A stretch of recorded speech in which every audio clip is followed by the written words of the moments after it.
magasin de bijoux, Jade et Agathe à Ouistreham. Alors bonjour, c'est Jade, Agathe ou quelqu'un d'autre? Audrey.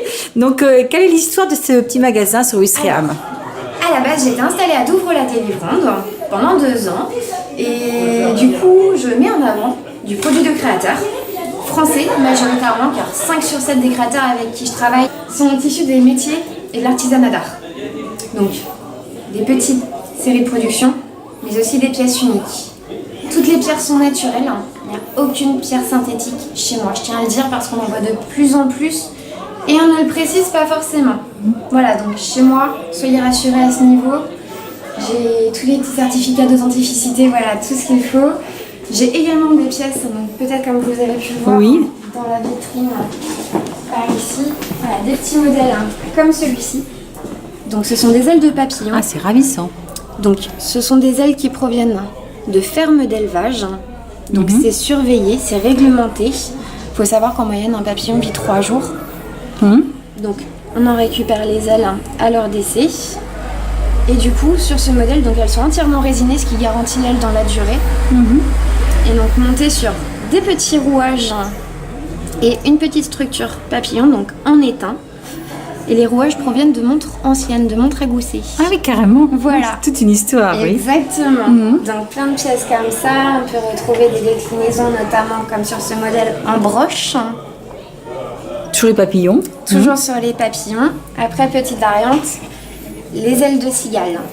Ah là là. Donc voilà, qui sont également très très belles, qui sont très cristallines. C'est superbe. Donc voilà, des petites pièces comme ça, par exemple. Donc l'avantage de travailler avec du créateur, pouvoir mettre justement en avant des produits qui changent un petit peu de l'ordinaire, des choses qu'on peut voir un petit peu partout. Là voilà, je casse un peu les codes en proposant justement des choses qu'on n'a pas l'habitude de voir. Et donc voilà, la plupart des bijoux sont en argent, plaqué or rose. Vous venez d'ouvrir à Ouistreham, donc c'est un pari quelque part. Hein. Exactement. Alors c'est une petite boutique, c'est pas grand, justement, c'est bien. Tout à fait, 20 mètres carrés, c'est suffisant pour l'usage que j'en ai. En même temps, l'idée c'était pas non plus d'assommer mes clientes avec trop d'informations. J'ai voulu une présentation sobre, équilibrée, pas trop chargée pour justement qu'on puisse vraiment identifier chaque pièce quand on entre. Ouais, vous mettez vraiment en valeur le bijou, c'est... Exactement. En tout cas, j'essaye.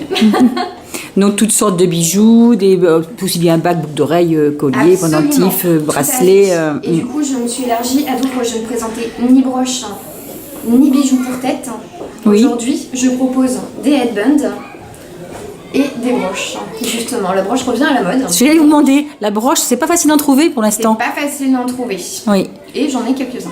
Alors, j'ai pas énormément de modèles parce que voilà, c'est vrai que, comme je disais tout de suite, je n'en proposais pas à l'avant. Donc c'est aussi pour prendre un petit peu la température. Et de là, c'est vrai que j'ai très bon retour. Donc voilà, j'ai pas mal de petits modèles. Vous avez pu le voir notamment avec les ailes de papillon. Tout à fait, oui. Ici, par exemple, des petits modèles comme ceux-là. Donc ce sont des pièces tout en argent. Avec des petits rubis pour les yeux. De la marcassite sur tout le corps. Et c'est une pâte de verre qui a été colorée avec des cristaux de pierre naturelle. Donc ici de l'opale. Ici, de la citrine, de la cornaline et de l'émeraude. Ah ouais, c'est vraiment très joli. Des choses comme ça. Donc vraiment des pièces uniques. Vous ne trouverez jamais 2 fois la même. Donc il faut venir régulièrement chez vous pour voir si on trouve son bonheur, c'est ça? Exactement. Donc on peut mettre qu'un bijou, personne n'aura le même bijou que nous. Exactement. Voilà, c'est l'idée. Est-ce que quelquefois on peut vous faire passer des commandes ou pas du tout? Est-ce qu'il y a des idées, des gens qui arriveraient avec une idée précise? C'est peut-être plus compliqué ça. Alors, c'est plus délicat effectivement parce qu'il faut savoir que les créateurs travaillent justement par saisonnalité. Donc pendant 3 mois, ils vont se faire leur plan sur la saison suivante. Donc voilà, le temps de dessiner les plans, faire les moules, faire quelques essais et ensuite lancer la production pour la saison qui arrive. C'est vrai que ça laisse peu de place aux commandes particulières. Alors ouvrir un magasin pour vous, un nouveau magasin, c'est un pari effectivement. Ça demande un gros investissement, alors personnel, je dirais financier, j'en doute pas, mais personnel aussi. Personnel effectivement.